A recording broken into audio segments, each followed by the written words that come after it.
వేదిక పైన ఉన్న పెద్దలందరికీ పేరు పేరున నా హృదయపూర్వక నమస్కారాలు. ఉద్యమాల గడ్డ ఉత్తరాంధ్ర, పోరాటాల గడ్డ ఉత్తరాంధ్ర, పౌరుషాల గడ్డ బొబ్బిలి.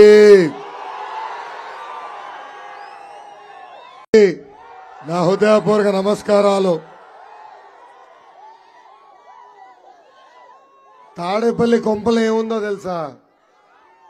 మియావ్ అనే పిల్లి. ఇక్కడి నుంచి కానీ గట్టిగా మాడితే, మనందరం గట్టిగా పోరాడితే అక్కడ మియావ్ అని పారిపోయే పిల్లి ఈరోజు ఆంధ్ర రాష్ట్రంలో చూస్తున్నాం. పైడి తల్లి అమ్మవారి ఆలయం ఉన్న పుణ్యభూమి ఉమ్మడి విజయనగరం జిల్లా. మన్యం వీరుడు శ్రీ అల్లూరి సీతారామరాజు గారు నడిచిన నేల ఈ విజయనగరం నేల. ఇంత పవిత్రమైన గడ్డపై, ఇంత చరిత్ర ఉన్న గడ్డపై ఈరోజు నేను నుంచి మీతో మాట్లాడదాం. నా హృదయపూర్వక ధన్యవాదాలు. జగన్కి మధ్యన కొత్త జబ్బు వచ్చింది. జగన్ని మీరు ఎప్పుడన్నా ఈ మధ్యన చూసారా? బయటకు వచ్చాడా? లేదు. దానికి కారణం ఆయనకి లూజ్ మోషన్లు వస్తున్నాయంట. తాడేపల్లి మున్సిపాలిటీకి చెందిన అధికారులు నేను ఫోన్ చేసి అడిగా, ఏంటి ఇలాంటి పరిస్థితి అంటే, ప్రభుత్వం ఇచ్చే నీరు తాగినట్టున్నారు సార్, అందుకే లూజ్ మోషన్లు వచ్చినాయి మా ముఖ్యమంత్రి గారికి అని చెప్పే పరిస్థితి. అసలు ఈ ప్రభుత్వం ఎంత చెత్త పరిపాలన అందిస్తుందో ఒకే ఒక ఉదాహరణ ఇస్తున్నా. గుంటూరు జిల్లాలో వందలాది మంది ప్రభుత్వం ఇచ్చే నీరు తాగి ఈరోజు అనారోగ్య పాలయ్యారు. డయేరియా వల్ల 2 చనిపోయారు. వందలాది మంది ఇప్పుడు ఏకంగా ఆసుపత్రిలో చేరే పరిస్థితి. ఈ సభాముఖంగా వైద్య ఆరోగ్య శాఖ మంత్రి గారిని ఒక ప్రశ్న అడగాలనుకుంటున్నా.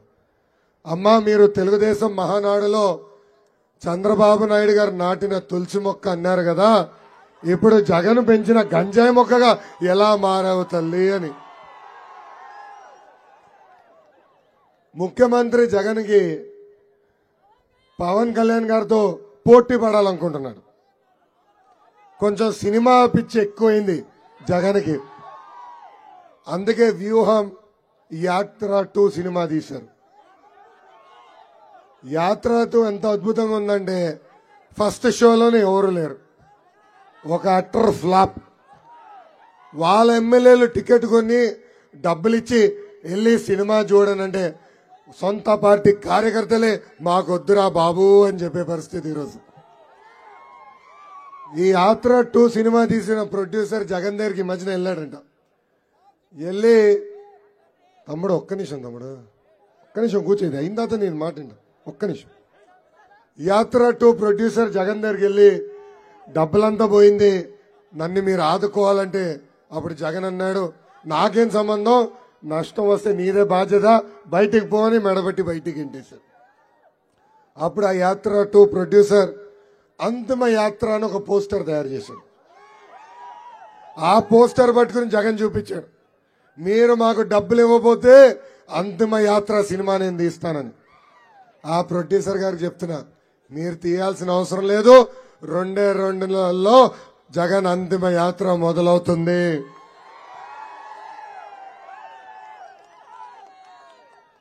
ఎప్పుడైతే ఆ ప్రొడ్యూసర్ అని చెప్పాడో ఈయన భయపడిపోయి ఏదోటి చేయాలని ప్రభుత్వ భూమి, హార్స్లీ హిల్స్ లో అతి ఖరీదైన 2 ఎకరాల ప్రభుత్వ భూమి ఆ ప్రొడ్యూసర్కి ఈరోజు అప్పగిస్తాం జరిగింది. ఈ సభాముఖంగా జగన్ చెప్తున్నా, ఆ సినిమా తీమని ఆంధ్ర రాష్ట్ర ప్రజలు చెప్పలా, మీకోసం మీరు తీసుకున్నారు. మీకు 100 ఎకరాల భూములు ఉన్నాయి. హైదరాబాద్ లో ఒక ప్యాలెస్ ఉంది, తాడేపల్లిలో ఒక ప్యాలెస్ ఉంది, ఇడుపులపాయలో ప్యాలెస్ ఉంది, ఇప్పుడు ఏకంగా విశాఖపట్నంలో ఒక ప్యాలెస్ ఉంది. ఆ ప్యాలెస్ సంబంధించిన 2 ఎకరాల భూమి ఇవ్వచ్చు కదా, ఇవ్వలేదు. ప్రజాధనాన్ని ఈరోజు లూటీ చేస్తున్న వ్యక్తి జగన్. జగన్ని చూస్తే ఒక పిట్టల దొర గుర్తొస్తాడండి. ఎవరు? పిట్టల దొర. కేంద్ర ప్రభుత్వం ఖేలో ఇండియా అని ఒక కార్యక్రమం తీసుకొస్తే దాని పేరు మార్చి ఆడుదాం ఆంధ్ర అని ఆ కార్యక్రమం ప్రారంభించాడు. ఈ సభాముఖం జగన్ అడుగుతున్నా, మా జీవితాలతో ఆడుకుంది చాలు స్వామి, 2 నెలల్లో మీతో ఆడే రోజులు మాకు వస్తే అని గుర్తుపెట్టుకోమంటున్నా. ఎన్నికల ముందల నియోజకవర్గానికి ఒక ఇండోర్ స్టేడియం కడతానని హామీ ఇచ్చాడు. కట్టాడా? క్రికెట్ ట్రైనింగ్ సెంటర్ ఏర్పాటు చేస్తానని చేశాడా? లేదు. కానీ ఇప్పుడు కొత్త ఐపీఎల్ టీం తీసుకొస్తాడంట. అది చూసిన నాకు ఐడియా వచ్చింది. ఆ టీం పేరేంటో తెలుసా? కోడి కత్తి వారియర్స్. ఆ టీంలో ఉన్న ప్లేయర్స్ ఎవరో తెలుసా? Senior batsmen Avinash Reddy. బాబాని గడ్డలు పెట్టి కొట్టాడు కదా, అందుకే అవినాష్ రెడ్డి. బెట్టింగ్ స్టార్ ఉన్నాడండి, ఆయన పేరు అనిల్ యాదవ్.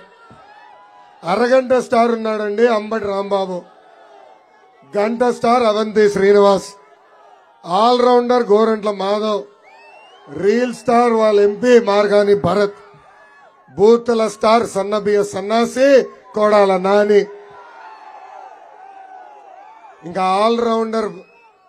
ఇంకా ఆల్రౌండర్ బియ్యపు మధుసూదన్ రెడ్డి. ఏమో అద్భుతంగా ఉంది కదా ఐపీఎల్ టీము, అద్భుతంగా ఉందా? ఎన్నికల ముందల ఏమన్నారు? 25కు 25 ఎంపీలు గెలిపించండి, ఢిల్లీ మెడ వంచి ప్రత్యేక హోదా తీసుకొస్తా ఉన్నారు. ప్రజలు 22 లోక్సభ ఎంపీలు ఇచ్చారు, 9 రాజ్యసభ ఎంపీలు ఇచ్చారు. అంటే 31 ఎంపీలు ప్రత్యేక హోదా తీసుకొచ్చారా అని ప్రజలందరూ ఒక్కసారి ఆలోచించాల్సిన అవసరం. ప్రత్యేక హోదా కాదు కదా, ఆ పార్టీకి చెందిన కొంతమంది ఎంపీలు ఢిల్లీకి వెళ్లి ఆంధ్ర రాష్ట్ర పరువు తీశారు. ఒక ఎంపీ ఏకంగా జిప్ తీసి భారతదేశానికి మొత్తం చూపించేశాడు. ఇంకొక ఎంపీ బాబాయిని లేపేశాడు కదా. సిబిఐలు వస్తే కర్నూలులో ఉన్న ఒక ఆసుపత్రిలో దొంగ దాక్కున్నాడు. ఇంకొక ఎంపీ ఏమో టిక్ టాక్ వీడియోలు, యూట్యూబ్ రీలు తీసేదాంట్లో బిజీగా ఉంటాడు. ఇంకొక ఎంపీ భార్య కొడుకుని వైకాపా నాయకులే కిడ్నాప్ చేశారు. ఆ దెబ్బకి మొత్తం కుటుంబం హైదరాబాద్కి పరారు. ఇంకొక ఎంపీ ఉన్నాడండి, జగన్ చేసే ప్రతి అవినీతిలో A2 అంటే ముద్దాయి నంబర్ 2. ఆయన పేరు విజయసాయి రెడ్డి. ఆయన విశాఖపట్నం పైన పడి ఎలా పందికొక్కులాగా భూములన్నీ కాజేశారు, మనందరం చూస్తున్నాం. ఆయన ఏనాడు ప్రధానమంత్రి గారి దగ్గరికి వెళ్ళి మా ప్రత్యేక హోదా ఇవ్వండి అని అడగలేదు. మమ్మల్ని జైలుకు పంపించదురా బాబు, మీకు ఏం కావాలంటే అది చేస్తానని చెప్పి తిరిగే వ్యక్తులు వీళ్ళందరూ. ఈ మధ్యన జగన్ ఒక కొత్త బస్ యాత్ర ప్రారంభించారు. దాని పేరు సామాజిక బస్ యాత్ర అంట. కానీ ఆ పార్టీ చూసిన తర్వాత నాకు ఒకటే అర్థమైంది, ఆ పార్టీలో సామాజిక అన్యాయం జరుగుతుంది. ఈరోజు 63 మంది ఎమ్మెల్యేలని 16 మంది ఎంపీల్ని వైకాపా పార్టీ ట్రాన్స్ఫర్ చేసింది. దాంట్లో 90% మంది బీసీలు, ఎస్టీ సామాజిక వర్గానికి చెందిన వ్యక్తులు. సొంత సామాజిక వర్గానికి చెందిన ఒక్క ఎమ్మెల్యే గాని ఒక్క ఎంపీని కూడా ఈయన ట్రాన్స్ఫర్ చేయలేదు. ఇది చూసి వాళ్ళ సొంత పార్టీ నాయకులు ఏం మాట్లాడారో మీ అందరికి తెలియాల్సిన అవసరం ఉంది. యాదవ సామాజిక వర్గానికి చెందిన నాయకుడు జంగా కృష్ణమూర్తి గారు, ఆయన వైకాపా పార్టీ ఎమ్మెల్సీ, ఆ పార్టీ బీసీసీఎల్ అధ్యక్షుడు. ఆయనే స్వయంగా ఈ పార్టీలో బీసీల కంటే గౌరవం ఉండదు, అందుకే నేను ఈ పార్టీ నుంచి పారిపోతున్నాను అని చెప్పే పరిస్థితి మనందరం చూసాం. ఇంకొక వ్యక్తి కర్నూలు ఎంపీ సంజీవ్ గారు, పద్మశాలి సామాజిక వర్గానికి చెందిన వ్యక్తి. ఆయన స్వయంగా ఈ పార్టీలో బీసీలంటే చిన్న చూపు, అందుకే నేను ఈ పార్టీ వదిలేస్తాను అని చెప్పే పరిస్థితి. ఇంకొక వ్యక్తి ఎమ్మెల్యే పార్థసారథి గారు, సీనియర్ సభ్యులు, అనేక ముఖ్యమంత్రి కేబినెట్ లో మంత్రిగా పనిచేసిన వ్యక్తి. ఆయన ప్రజలు నన్ను గెలిపించారు కానీ ముఖ్యమంత్రి గారు నన్ను కనీసం కలిసేదానికి ఒక్క అపాయింట్మెంట్ ఇవ్వలేదని చెప్పే పరిస్థితి. బీసీ సోదరులందరూ ఆలోచించాలా. మనకు రావాల్సిన 27 సంక్షేమ కార్యక్రమాలు ఈ జగన్ రద్దు చేశాడు. అంతేకాదు ఈరోజు ఎప్పుడు లేని విధంగా మన పైన దాడులు పెంచారు. స్థానిక సంస్థ ఎన్నికల్లో 10% మనకి రిజర్వేషన్ తగ్గించిన వ్యక్తి ఈ సైకో జగన్మోహన్ రెడ్డి. అందుకే బీసీ సోదరులు నేను హామీ ఇస్తున్నా, ఎవరు అధైర్యపడద్దు. తగ్గించిన 10% రిజర్వేషన్ మళ్ళీ తీసుకొచ్చే బాధ్యత వ్యక్తిగతంగా నేను తీసుకుంటాను. దామాష ప్రకారం ఉపకులాల వారిగా కార్పొరేషన్ నిధులు కేటాయించి ఆ కార్పొరేషన్లు కూడా బలోపేతం చేసే బాధ్యత నేను తీసుకుంటాను. ఎన్నికల ముందల ఈ జగన్ ఏం చెప్పాడు? బీసీ అంటే బ్యాక్వర్డ్ క్లాస్ కాదు, బ్యాక్ బోన్ క్లాస్ అని ఆనాడు చెప్పాడు. ఈ రోజు ఏకంగా బీసీ సోదరులు వెన్నుముక్క విరగొడుతున్నాడు ఈ జగన్. అందుకే బీసీ సోదరులందరికీ నేను పిలిపిస్తున్నా, జై హో బీసీ అని మనందరం చెప్పాలి. జై హో బీసీ, జై హో బీసీ. కలిసికట్టుగా 24 ఎన్నికల్లో జగన్ వెన్నుముక్క విరగొట్టే బాధ్యత మనందరం తీసుకోవాలని ఈ సభాముఖంగా మిమ్మల్ని కోరుతున్నా. జగన్ ఒక అద్భుతమైన కటింగ్ ఫిట్టింగ్ మాస్టర్ అండి. ఏంటది? Cutting fitting master. ఆయనకి 2 బటన్లు ఉంటాయి.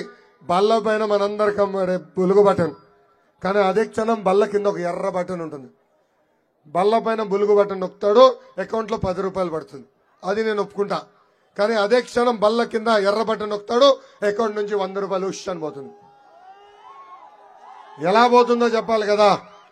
కరెంటు ఛార్జీలు 9 సార్లు పెంచి బాధుడే బాధుడు, ఆర్టీసీ ఛార్జీలు 3 సార్లు పెంచి బాధుడే బాధుడు, ఇంటి పన్ను పెంచి బాధుడే బాధుడు, పెట్రోల్ డీజిల్ గ్యాస్ ధరలు పెంచి బాధుడే బాధుడు, ఇంకా Andhra gold president medal boom ధరలు కూడా పెంచి బాధుడే బాధుడు. ఇంకా వస్తున్నా స్వామి. ఇంకా కట్టింగ్ మాస్టర్ అన్నా కదా, ఏమేం కట్ చేశాడు? అన్న క్యాంటీన్ కట్, పెళ్లి కానుక కట్, విదేశీ విద్య కట్, 6 లక్షల వృద్ధులకి రావాల్సిన పెన్షన్ కట్. ఇలా భారతదేశ చరిత్రలోనే 100 సంక్షేమ కార్యక్రమాలు కట్ చేసిన ఏకైక ముఖ్యమంత్రి ఈ సైకో జగన్. ప్రజలు పడుతున్న కష్టాలు నేరుగా మనం చూసాం. అందుకే పవన్ అన్న చంద్రబాబు గారు కలిసి బాబు సూపర్ 6 ప్రకటించారు.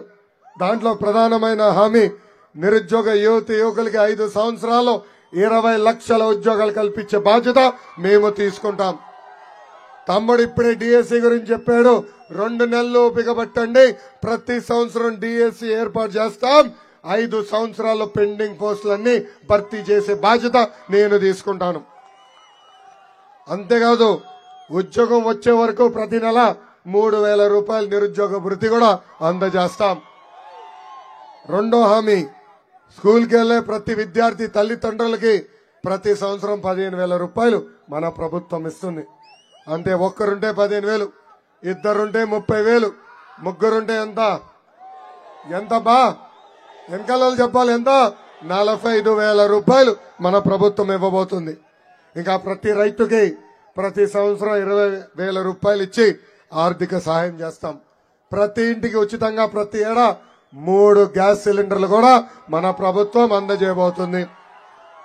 ఇంకా 18 సంవత్సరాల నుంచి 59 సంవత్సరాల వయసు కలిగిన మహిళలకి ప్రతి నెల 1,500 రూపాయలు మన ప్రభుత్వం ఇస్తుంది. అంటే సంవత్సరానికి 18,000 రూపాయలు, 5 సంవత్సరాల్లో 90,000 రూపాయలు మన ప్రభుత్వం ఇవ్వబోతుంది. ఇంకా 6వ హామీ, మహిళలు ఆర్టీసీ బస్సులో ఉచితంగా ప్రయాణించే హక్కు కూడా మన ప్రభుత్వం కల్పించబోతుంది. అసలు ఉత్తరాంధ్రకి పట్టిన దరిద్రం జగన్. 3 రాజధానులు అన్నాడు, కనీసం ఒక్క పరిశ్రమ తీసుకొచ్చాడా? ఉత్తరాంధ్రలో ఒక్క ఇటుకనే వేసాడా? ఇప్పుడు ఏకంగా ఉత్తరాంధ్ర మొత్తం 3 కుటుంబాలకి ఇచ్చాడు. ఒక కుటుంబం బొత్స కుటుంబం, ఇంకొక కుటుంబం వైవి సుబ్బారెడ్డి కుటుంబం, మూడోది విజయసాయిరెడ్డి కుటుంబం. ఈ 3 కుటుంబాలు ఉత్తరాంధ్రాని పంది కుక్కల్లాగా ఈరోజు తినే పరిస్థితి మనందరం చూస్తున్నాం. వాళ్ళందరికీ చెప్తున్నాం, 2 నెలల్లో మా ప్రభుత్వం వస్తుంది, వడ్డీతో సహా ప్రతిదీ కక్కిచ్చే బాధ్యత నేను తీసుకుంటున్నాను. ఇంకా విశాఖ ఉక్కు అంటే ఆంధ్రుల హక్కు. ఆనాడు పెద్దవాళ్ళు పోరాడి విశాఖపట్నానికి ఉక్కు ఫ్యాక్టరీ తీసుకొచ్చారు. ఈ రోజు ఈ జగన్ ప్రైవేట్ కంపెనీలతో ఒప్పందం కుదుర్చుకుని ఆ సంస్థని ప్రైవేటీకరణ చేసే ప్రయత్నిస్తున్నారు. ఉత్తరాంధ్రకు నేను హామీ ఇస్తున్నా, 2 నెలల్లో తెలుగుదేశం జనసేన ప్రభుత్వం వస్తుంది. ఆ ఉక్కు ఫ్యాక్టరీ ప్రైవేటీకరణ జరగకుండా చేసే బాధ్యత నేను తీసుకుంటాను. ఇంకా విజయనగరం జిల్లాకి జగన్ అనేక హామీలు ఇచ్చాడు. భోగాపురం ఎయిర్పోర్ట్ పూర్తి చేస్తా అన్నాడు, చేయలేదు. రామ్ తీర్థం ప్రాజెక్ట్ పూర్తి చేస్తా అన్నాడు, చేయలేదు. గోస్తాని చంపావతి నదులు అనుసంధానం చేస్తా అన్నాడు, చేశాడా? చేయలేదు. అదేవిధంగా రాంభద్రాపురం పెద్దగడ్డ ప్రాజెక్ట్ పూర్తి చేస్తానని హామీ ఇచ్చి మాట తప్పాడు ఈరోజు ఈ జగన్. పాలేరు నదిపై డ్యామ్ కూడా నిర్మిస్తానని ఆనాడు హామీ ఇచ్చి మాట తప్పాడు. స్వర్ణముఖి చిత్తిగడ్డపై బ్రిడ్జ్ కూడా నిర్మిస్తానన్నారు. కనీసం రోడ్ల పైన పడిన గోతులు పూడ్చలేకపోతున్నాడు. ఇంకా బ్రిడ్జిలు కడతాడా ఈ జగన్? ఒక్కసారి ప్రజలందరూ ఆలోచించాల్సిన అవసరం. విజయనగరం జిల్లాని అభివృద్ధి చేసింది తెలుగుదేశం పార్టీ. ప్రజలందరూ ఒక్కసారి ఆలోచించాల. రోడ్లు గాని, బ్రిడ్జిలు గాని, సాగు తాగు నీటి పథకాలు గాని, టూరిజం ప్రాజెక్టులు గాని, పేద ప్రజలకు ఇల్లు గాని ఇవన్నీ కట్టింది తెలుగుదేశం పార్టీ. ఆనాడు భోగాపురం ఎయిర్పోర్ట్ కట్టేదానికి అవసరమైన భూములు కూడా సేకరించిన పార్టీ తెలుగుదేశం పార్టీ. ఇక్కడున్న ఉత్తరాంధ్ర ప్రజలందరినీ హామీ ఇస్తున్నా, 2 నెలల్లో మన ప్రభుత్వం వస్తుంది. పెద్ద ఎత్తున గతంలో ఎట్లయితే అనంతపూర్కి కియా మోటార్స్ తీసుకెళ్లామో అదే విధంగా ఉత్తరాంధ్రకి పరిశ్రమలు తీసుకొస్తాను. ఇక్కడనే స్థానికులకి ఉద్యోగాలు కల్పించే బాధ్యత నేను వ్యక్తిగతంగా తీసుకుంటాను. ఇంకా బొబ్బిలి నియోజకవర్గానికి వచ్చి గల సుజయ్ కృష్ణ రంగారావు గారు మంత్రిగా ఉన్నప్పుడు నియోజకవర్గం అద్భుతంగా అభివృద్ధి చేశారు. ఆనాడు బీటీ రోడ్లు గాని, సీసీ రోడ్లు గాని, పేద ప్రజలకు తిట్కో ఇళ్లు గాని, సాగునీటి ప్రాజెక్టులు గాని, బ్రిడ్జ్లు గాని ఆనాడు అన్ని మనం అభివృద్ధి చేసుకున్నాం.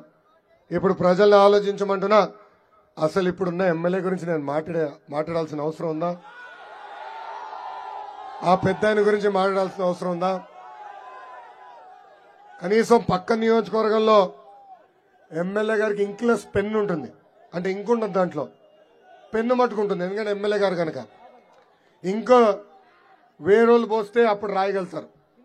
ఇక్కడున్న శాసనసభ్యుడికి పెన్ను కూడా ఉందా లేదో నాకే తెలియదు.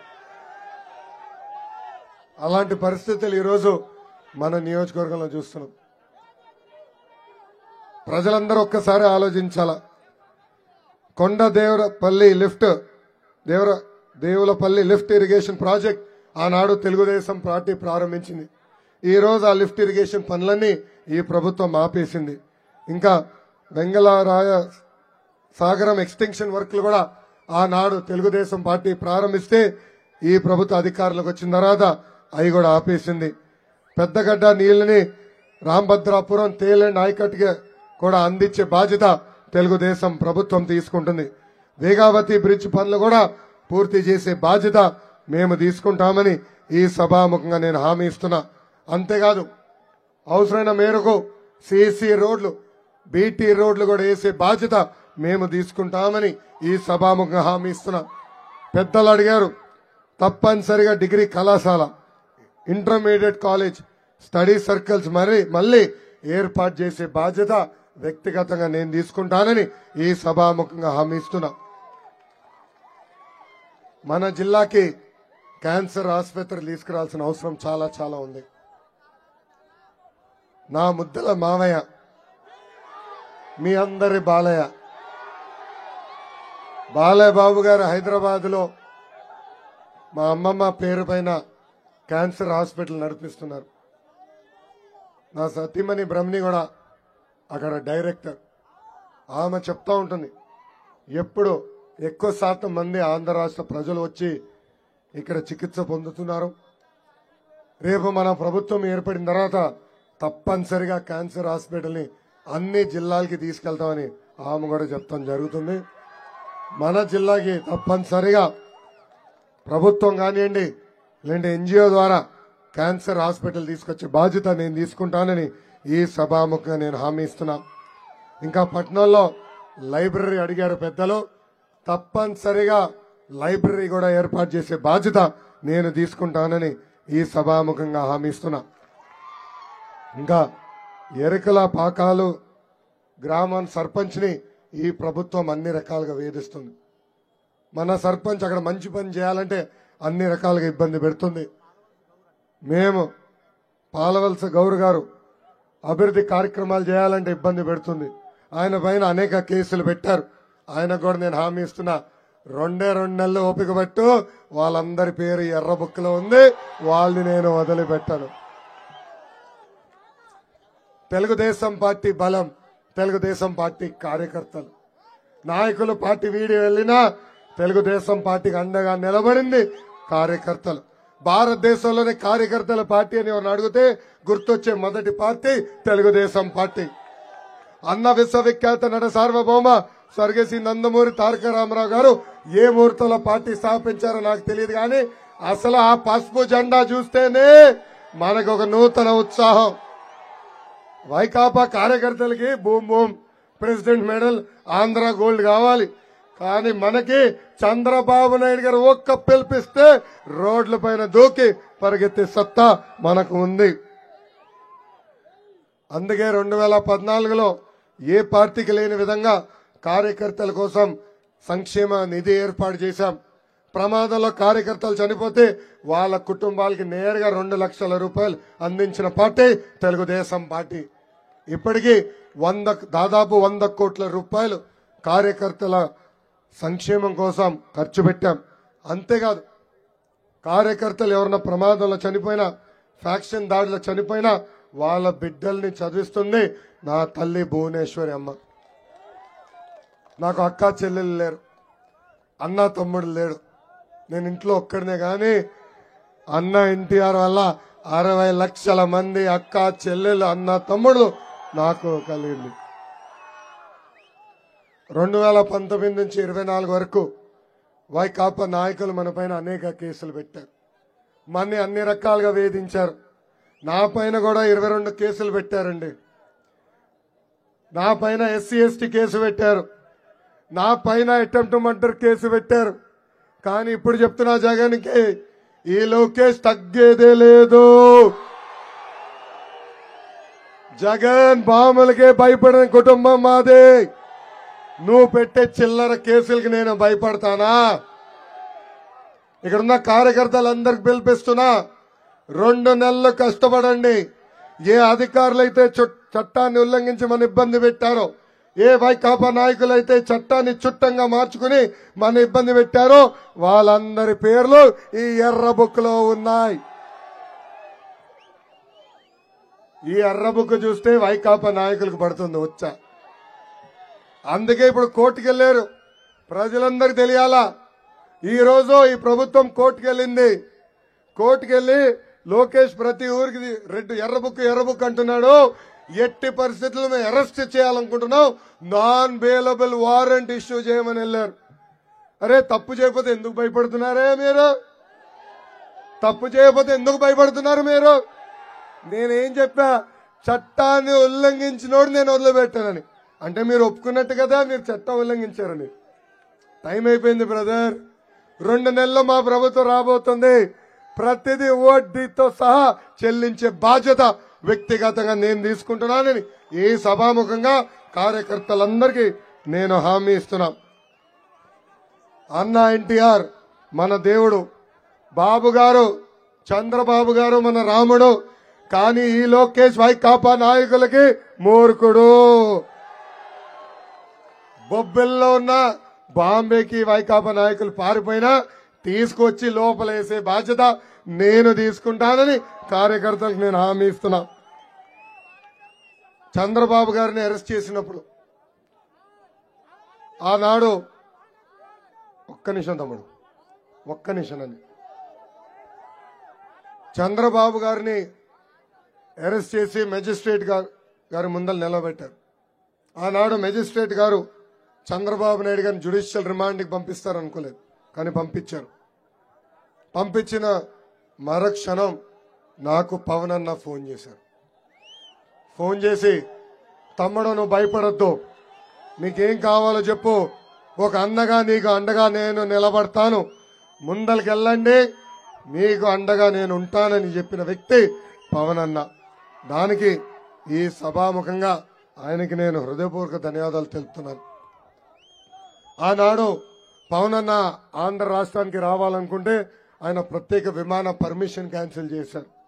రోడ్డు మార్గంలో రావాలనుకుంటే ఏకంగా 3 గంటల సేపు రోడ్డు పైన ఆయన ఆపేశారు. ఆనాడే నిర్ణయించుకున్నాడు ఈ సైకో జగన్ ని ఆంధ్ర రాష్ట్రం నుంచి తరిమి కొట్టాలని. ఆనాడే నిర్ణయించుకున్నారు. తెలుగుదేశం పార్టీ, జనసేన పార్టీ కలిసికట్టుగా 2024లో పోటీ చేయాలని. అందుకే ఇక్కడున్న తెలుగుదేశం జనసేన పార్టీ కార్యకర్తలందరినీ నేను పిలిపిస్తున్నా. కలిసికట్టుగా పనిచేద్దాం. ఈ పేటీఎం బ్యాచ్లకి ఏం పనిపాటు ఉండదు. 5 రూపాయలు అకౌంట్లో వేస్తే మన మధ్య చిచ్చు పెట్టడానికి ప్రయత్నిస్తారు. ఎవరో ఈ దుష్ప్రచారం నమ్మద్దండి. కలిసికట్టుగా పనిచేద్దాం. ఇరు పార్టీలు కలిసి నిలబెట్టే అభ్యర్థిని మనం గెలిపించాలని ఈ సభాముఖం మిమ్మల్ని అందరూ నేను కోరుతున్నాను. ఇంకా ఈరోజు ఈ శంఖారావం కార్యక్రమం ద్వారా క్లస్టర్, యూనిట్, బూత్, మండల, గ్రామ పార్టీ నాయకులకు పిలిపిస్తున్నా. మీ అందరికి ఇట్లాంటి ఒక కిట్ ఇచ్చా. రోజు మీ అందరికీ ఇలాంటి ఒక కిట్ ఇచ్చాను.